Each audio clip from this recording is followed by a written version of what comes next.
계속해서 다윗의 전쟁 이야기를 보고 계십니다. 21세기 들어서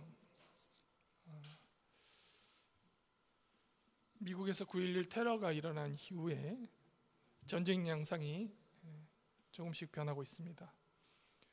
테러와의 전쟁은 이전의 전쟁과는 그 양상이 완전히 다릅니다. 테러와의 전쟁을 보면 전쟁터가 따로 정해진 곳이 없고 어디에서 언제 테러가 발생할지 모르는 상황이 되었습니다. 또 테러와의 전쟁은 적군이 보이지도 않습니다. 그래서 테러를 예방하는 쪽으로 국가 역량을 집중하는데 때로는 정보를 강제로 수집해 나가기도 합니다. 그런데 사실 우리 그리스도인들은 보이지 않는 적들과 전쟁을 오랫동안 치러오고 있습니다. 우리가 싸우는 적들은 눈에 안 보이고 그 전쟁터가 어디가 될지 모릅니다. 이 세상에는 눈에 보이지 않는 세계가 분명히 존재합니다.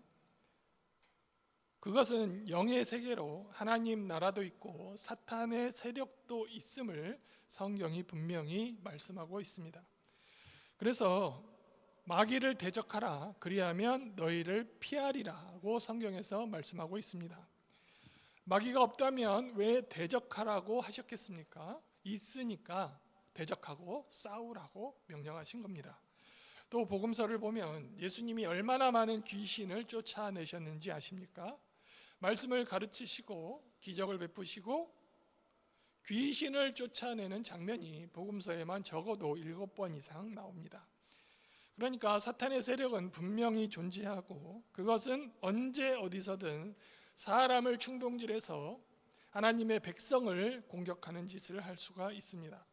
우리가 살다 보면 직장이나 회사에서 혹은 나의 사업체에서 어제까지만 해도 멀쩡하던 사람이 갑자기 마음속이 획 변해서 나를 공격하는 경우가 있습니다. 우리 믿는 사람도 그럴 수 있습니다. 교회에서도 그렇고 가정에서도 그렇습니다. 특히 부부들은 교회에 차 타고 오다가 그런 일이 많이 생깁니다.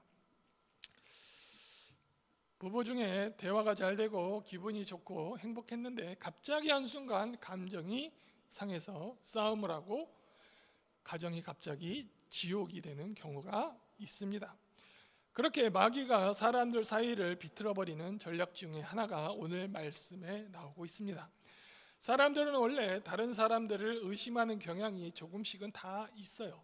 마귀는 그런 의심을 자극해서 상대방을 공격하도록 부추깁니다.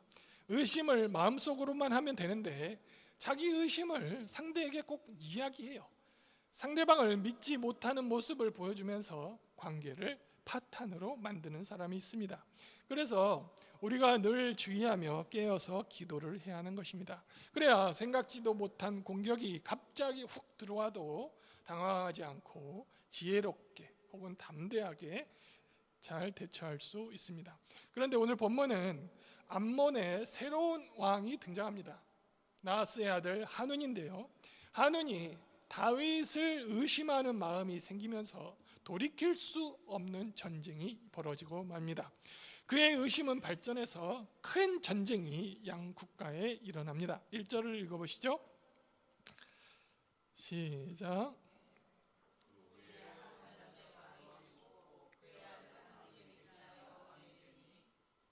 여러분, 지난 시간에 다윗이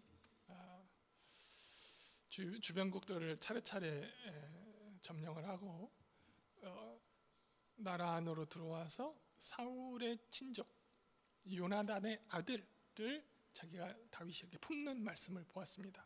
절대 군주였던 다윗이 정치적 이득을 해서 선행을 베풀었지만 그 선행은 절대 군주가 베푼 것이기 때문에 칭찬받아 마땅한 것이라고 말씀을 드렸습니다. 오늘은 다윗이 어려울 때 도움을 받았던 이웃 암몬 왕이 죽자 좋은 마음을 가지고 조문객을 보내는 장면이에요. 2절을 보시죠. 다윗이 이르되 시작.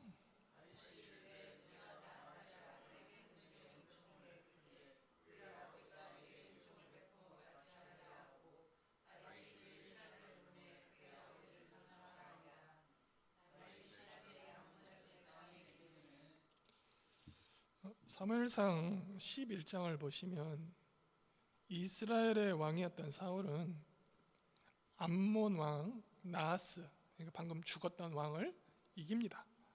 그리고 사울이 그때부터 이스라엘의 왕으로 인정을 받게 됩니다.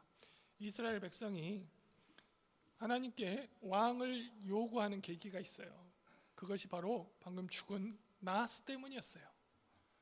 나하스가 대군을 이끌고 길르앗 야베스를 에워쌉니다. 포위를 했어요. 길르앗 야베스인들, 이스라엘 사람들이 너무 두려웠어요. 그래서 나하스가 무서워서 항복하려고 했어요. 그리고 우리가 당신에게 조공까지 바치겠다고 약속을 했어요. 그런데 잔인한 나하스는 어떻게 말하냐면, 너희들의 모든 사람의 한쪽 눈을 빼지 않으면 너희들의 항복을 받지 않겠다고 치욕을 줍니다. 이때 사울 왕이 하나님의 영에 감동됩니다. 크게 감동돼서 분노를 합니다. 그래서 소를 각떠서 전국으로 보낸 다음에 너희가 내 말 듣지 않으면 너희 소들도 이렇게 될 거야, 그러면서 협박을 하죠. 사울은 그렇게 군대를 모집을 해서 사울 반대편에 있던 그 나하스, 암몬 진영을 쳐서 크게 전쟁에서 승리를 합니다. 시간이 흘러서 사울 왕의 사위 다윗이 등장을 합니다. 다윗이 사울 왕이 획가닥 마음이 변해가지고 사울에게 쫓김을 당해요. 그때 다윗이 이 나하스의 도움을 잠시 받습니다. 나하스, 그러니까 사울의 반대편이었잖아요. 나하스의 왕의 도움을 받아요. 그런데 문제는 오늘 등장하는 나하스의 아들입니다. 하논이라고 하는데, 하논이 다윗이 그 아버지를 추모하기 위해서 조문객을 보냈는데 그들의 신하들이 이 하논에게 의심을 사게 하는 말을 합니다. 이에 의심이 생긴 하논이 다윗이 보낸 조문객들, 외교 사절들이잖아요. 그들에게 씻을 수 없는 치욕감을 선물하죠. 3절 4절 보시죠. 암몬의 자손의 관리들이 시작.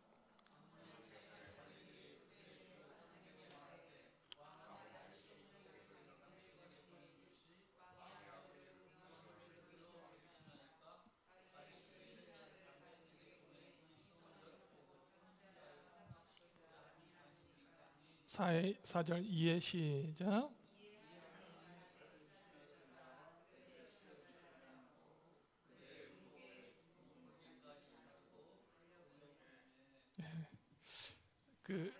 여기 볼을 볼기라고 하잖아요. 사람의 중앙에 있는 중동 볼기가 엉덩이잖아요. 중동 볼기라고 써 있어요. 예전에는 고대 시대에는 속옷을 안 입었어요. 그러니까 옷을 좀 두툼하게 해서 통으로 짠 옷을 입었습니다. 그런데 그 옷을 엉덩이까지 잘라 버렸어요. 그러니까 옷이 반만 입은 거예요. 그리고 고대 당시에 근동에서 남자들의 수염, 이것은 남자들의 권위를 상징하는 겁니다. 남자들의 명예를 상징하는 거예요. 그러니까 지금 시대와는 달랐어요. 지금은 수염이 있든 없든 상관없지만 옛날에는 수염을 다 길러야만 했어요. 성인들은. 이스라엘에는 이게 관습일 뿐만 아니라 율법에서도 수염을 기르게 되어 있어요. 그런 상황에서 수염을 어떻게 합니까? 반만 잘라냈어요. 이것은 노예 취급을 한 거예요. 노예 취급. 그 당시. 또한 조문객들의 의복을 엉덩이까지 잘랐습니다. 아까도 말씀드렸지만 당시에는 소복을 입지 않았는데 옷을 엉덩이까지 잘라버렸으니까 걸을 때마다 속이 드러나는 거예요. 얼마나 수치스러운 일이었겠습니까? 그러니까 조문을 온 이웃나라 대신들에게 수치를 주고 모욕을 했어요. 이것은 다윗에게 전쟁을 선포하는 것과도 같은 일이었습니다. 암몬 사람들의 이러한 행동은 다윗의 호의를, 좋은 감정을 악으로 갚고 전쟁을 선포하는 것과 같았어요. 5절을 보시면 같이 읽습니다. 시작. 사람들이 이 일을 다윗에게 알리니라. 그 사람들이 크게 부끄러워하므로 왕이 그들을 맞으러 보내 이르기를 너희는 수험이 다윗의 언행을 보시죠. 다윗이 신하들에게 사람 눈에 띄지 않는 곳에서 머물다가 돌아오라고 명령을 합니다. 이 말이 내가 니들이 창피하니까 거기서 숨어 있다가 와라고 하는 게 아니라 수치를 당한 그들이 회복할 수 있는 시간을 벌어주는 겁니다. 그래서 여리고로 가 있으라고 하는데요. 여리고는 다윗성 예루살렘에서 북동쪽으로 약 28km 떨어져 있는 성읍인데요. 여호수아가 가나안 정복 때 가장 먼저 침공했던 성이기도 합니다. 예루살렘에서 아주 멀지 않은 적당한 거리에 있는 그곳에 가 있으라고 다윗이 명령한 것입니다. 암몬에서 돌아올 때 이 여리고가 거치는 성이었어요. 다른 데로 가지 말고 오는 길에 그 성에 머물러 수염이 자랄 때까지 있다가 오라고 한 것입니다. 그러니까 다윗은 외교관들의 자기가 보낸 그 조문객들이 자기 가족이나 동네 지인들에게 부끄러움을 당하지 않도록 수염이 다 자랄 때까지 그곳에 머물다가 예루살렘으로 돌아오도록 그들의 입장을 헤아려서 배려해 준 것이죠. 암논의 한온은 이 행동이 전쟁으로 이어질 것을 누구보다도 잘 알고 있었어요. 왜냐하면 6절을 보시면 그가 그 일로 전쟁을 준비하는 모습이 나옵니다. 암몬의 6절 보시죠. 시작.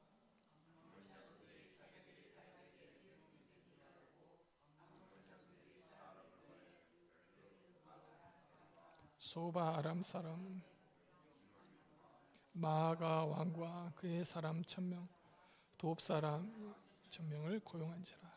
여기 보면은 고용한 군인들이 총 33,000명입니다. 그 암몬 사람, 그러니까 한운 나하스의 아들 한운, 새로 왕이 된 사람, 그 족속이 암몬 족속입니다. 암몬 사람들은 그 다윗의 신하 조문객들이 돌아가고 다윗의 미움을 받게 된 것을 알고 다윗과의 전쟁을 대비해서 용병을 고용합니다. 이 용병들에게 1,000달란트를 지급했다고 써 있습니다. 한온 왕은 이 군대를 두 곳에 나누어서 배치를 합니다. 8절을 보시면 같이 읽습니다. 암몬 자손은 시작.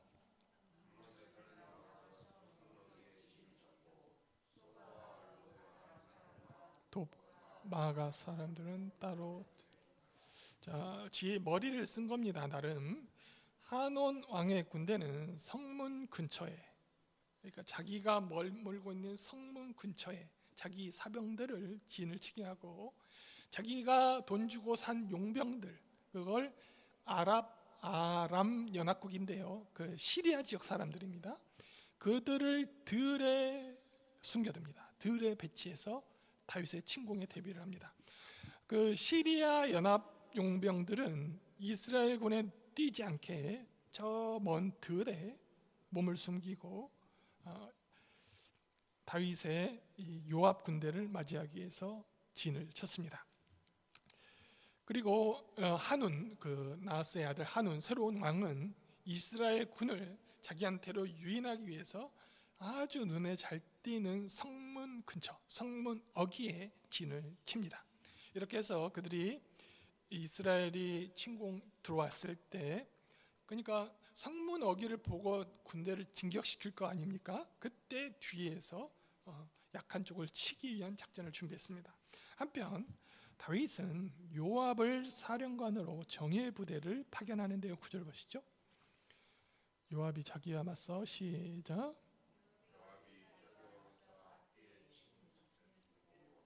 이스라엘 또 엄선하여. 요압의 군대는 아람 그 한운의 군대죠. 암몬 사람들의 유인책에 속습니다. 그래서 성문 앞으로 진격을 하는 거죠. 그런데 정신을 차려보니까 양쪽 가운데 들어오게 된 것입니다. 한눈에 계략에 말려들어 협공을 당할 처지에 놓이게 됩니다.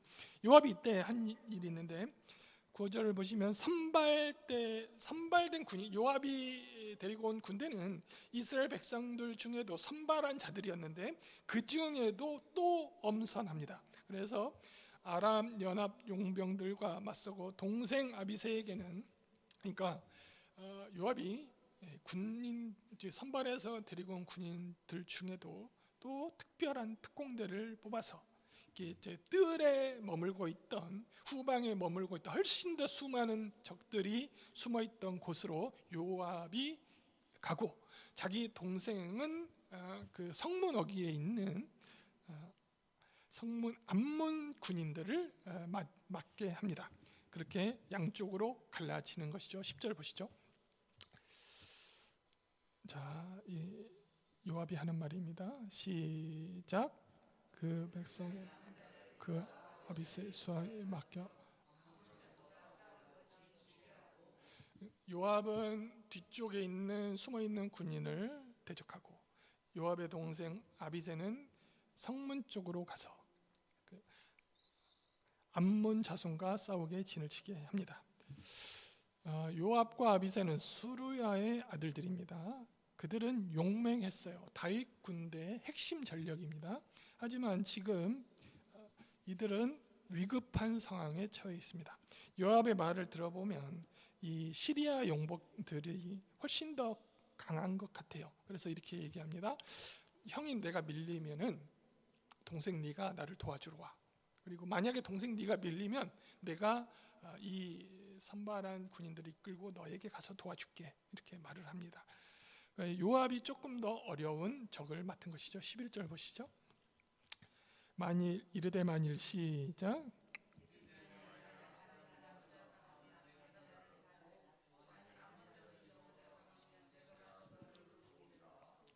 그러니까 요압이 자기가 이렇게 함정에 빠진 것을 깨닫고, 요압도 군을 두 개로 쪼개서 각각 양쪽에서 대적하게 전쟁의 판을 짜는 것이죠.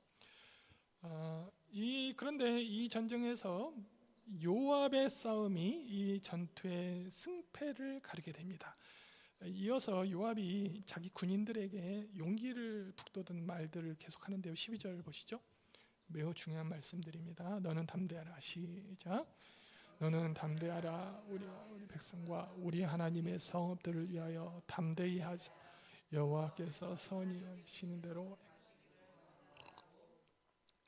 여러분, 요압이 어떤 사람입니까? 요압이 유일하게 하나님에 대한 믿음을 고백하는 말입니다. 얼마나 지금 위기에 처했는지 여러분이 아셔야 돼요. 놀랍게도 잔인한 그도 위태로운 순간에 하나님을 의지하는 믿음의 말을 하고 있어요. 여호와께서 선히 여기시는 대로 행하기를 원하노라. 요압은 여기서 세 가지 말로 자신의 군대를 격려합니다. 첫째는 담대하라고 합니다.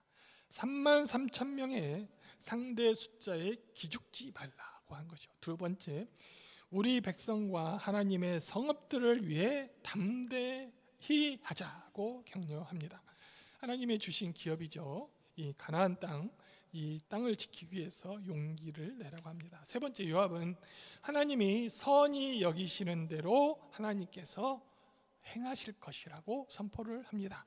위험한 전투에 임하는 군사들에게 하나님이 도우실 것이라고, 하나님을 의지하고 하나님을 바라보고 담대하라고 격려를 합니다.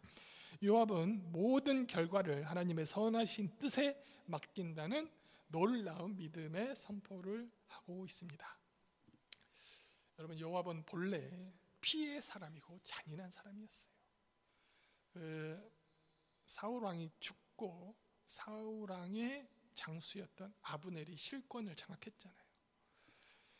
그 아브넬이 다윗에게 나라를 통째로 바치려고 왔을 때였어요. 이 요압이 아브넬을 슬쩍 불러내더니 배를 찔러서 죽입니다. 자기 동생이 복수였잖아요. 시간이 좀 지나면 나중에 똑같이 자신의 경쟁자 아마사가 있었거든요. 그 사람도 그렇게 찔러서 암살을 했어요. 아주 잔인하고 전혀 하나님을 모르는 사람 같은 사람이었어요. 그런데 그가 지금 하나님을 의지한다고 말하고 있어요. 이것은 놀라운 일입니다. 물론 이것을 진정한 믿음이라고 볼 수는 없습니다. 위기 상황에 닥쳤을 때 하나님을 찾는 것은 믿음 없는 사람 누구나 할 수 있는 일입니다.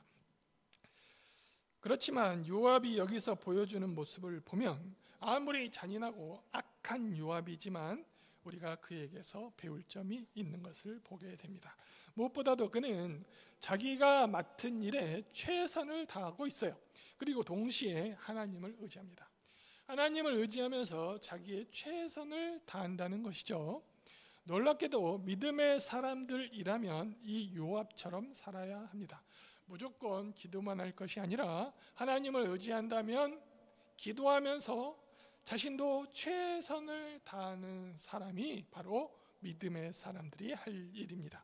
요압이 지금 이 순간 그렇게 하고 있어요. 그러자 전투 결과가 13절에 나옵니다. 13, 14절 봅니다. 시작.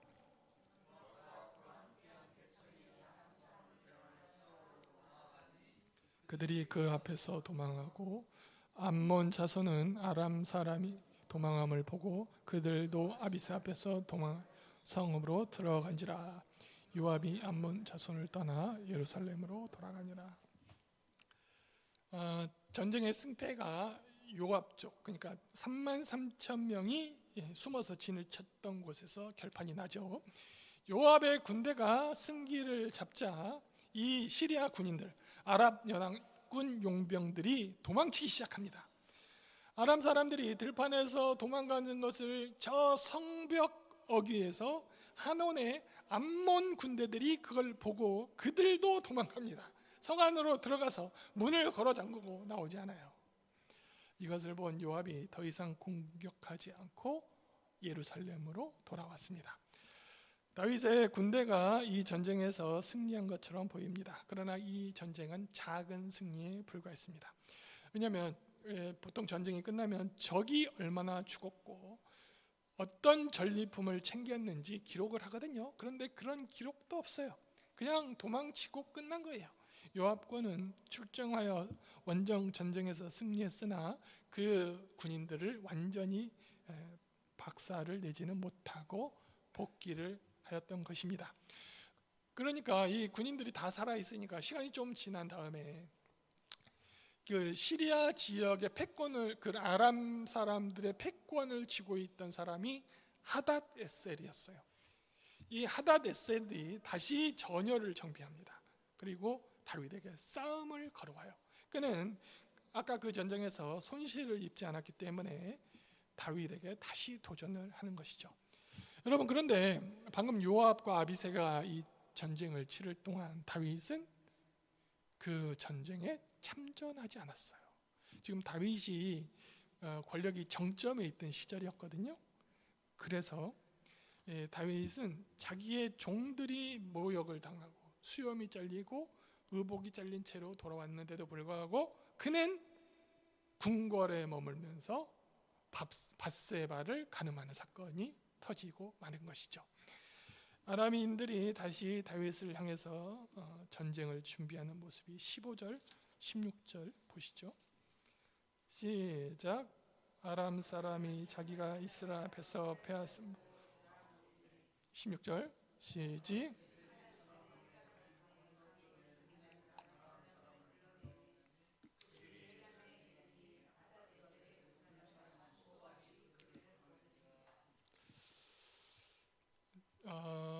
처음에 시비는 그 수염을 자르고 의복을 자르는 그 암몬의 나하스의 아들 한온 암몬이 전쟁을 걸어왔잖아요. 그런데 이제 전쟁이 양상이 조금 흘러가 보니까 이 시리아, 그 시리아 땅의 아람 사람들이 더 크게 들고 일어나는 거야. 완전히 다윗이 이 전쟁에서 시리아를 누르고 이 가나안 지역과 시리아 근동 이 중동 지역의 패권을 다윗이 완전히 차지하게 되는 그 전쟁이었습니다. 그럼 어떻게 그런 일이 일어났는지 여기서 설명을 하는데요. 하다데셀이 암몬을 도와주다가 다윗에게 패하니까 이 시리아 아람 도시의 모든 군주들을 불러 모읍니다. 그래서 더 많은 군인들을 데리고 이스라엘에게 진격해 옵니다. 그게 17, 18절이에요. 어떤 사람이 시작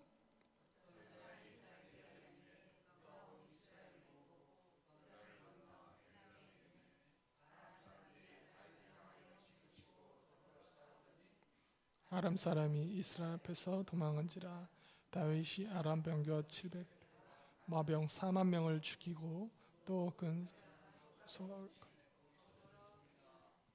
아까 요압과 아비새가 3만 3천 명을 이렇게 상대했었잖아요. 근데 몇 명을 죽였는지 어떤 전리품을 취했는지 전혀 기록되어 있지 않은데 여기는 다윗이 나가서 4만 명을 처형합니다. 그리고 그들의 사령관 소박을 그 자리에서 쳐 죽입니다. 다윗이 군사를 직접 끌고 전쟁에 참전했습니다. 하다데셀과 아람 군대에서 이스라엘이 큰 승리를 거두었습니다. 그리고 특별히 여기서 군사령관, 적군의 사령관 소박의 죽음을 기록한 것은 그들이 완전히 패배했음을 보여주기 위함이었어요.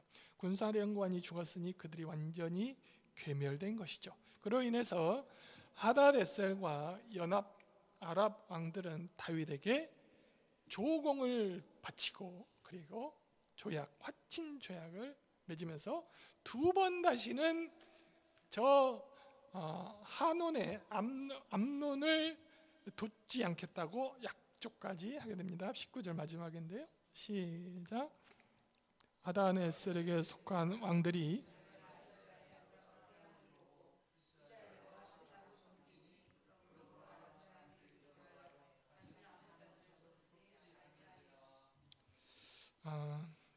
여러분 그 나하스의 아들 한운이 발끈해가지고 신하들의 그 은밀한 속삭임에 다윗이 선행으로 조민객을 보냈음에도 불구하고 그들을 모욕 주고 그들을 돌려보냈잖아요. 그런데 그 한온이 사실은 다윗에게 대항할 만한 군사력이 없었어요.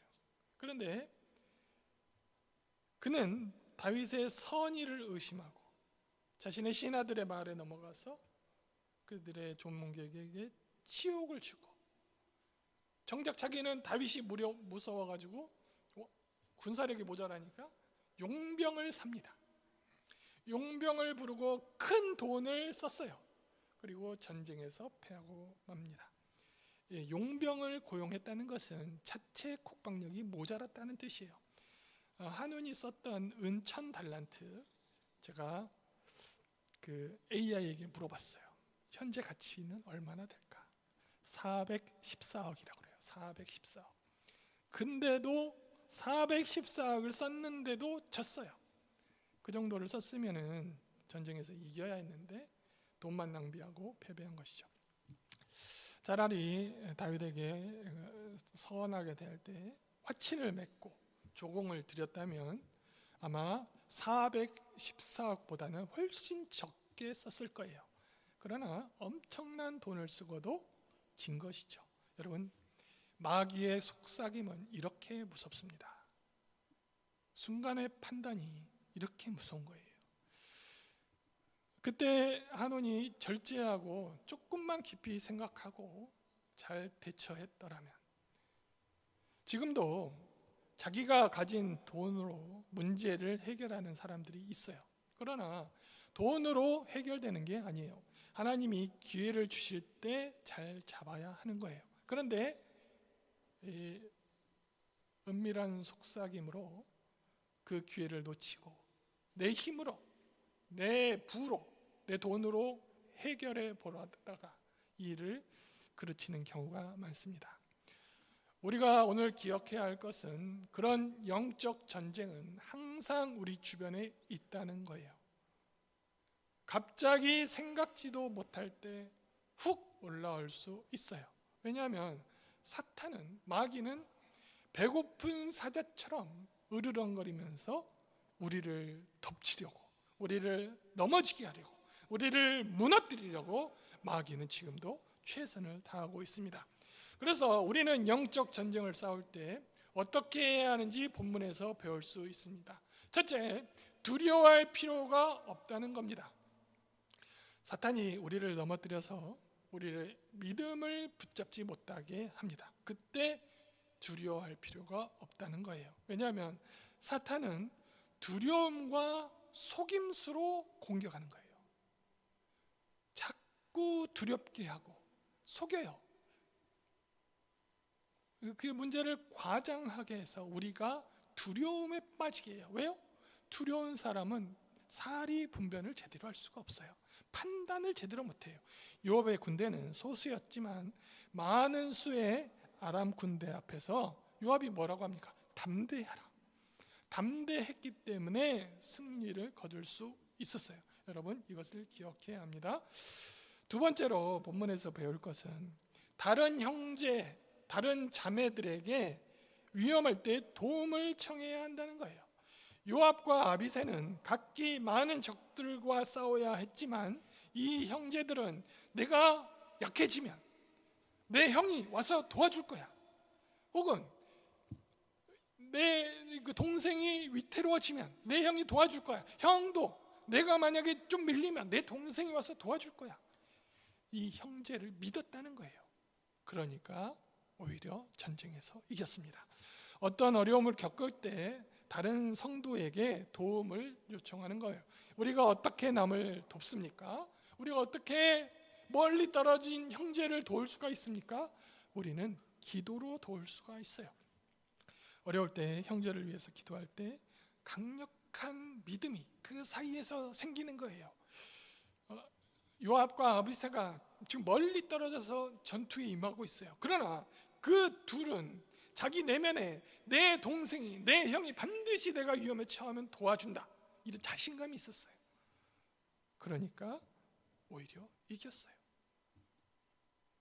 하나님을 믿는 사람들은 서로를 위해서 기도할 수 있어야 돼요. 이렇게 살아가라고 하나님께서는 우리를 교회로 묶어주신 거예요. 그렇게 하면 함께 이길 힘을 우리가 얻게 됩니다. 첫째로 두렵지 않기 때문에. 그러니까 자기 힘을 충분히 발휘할 수가 있는 거예요.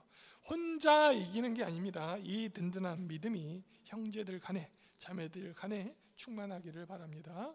세 번째 배울 점, 하나님을 내가 의지한다는 것을 여러분 입으로, 말로 선포해야 합니다.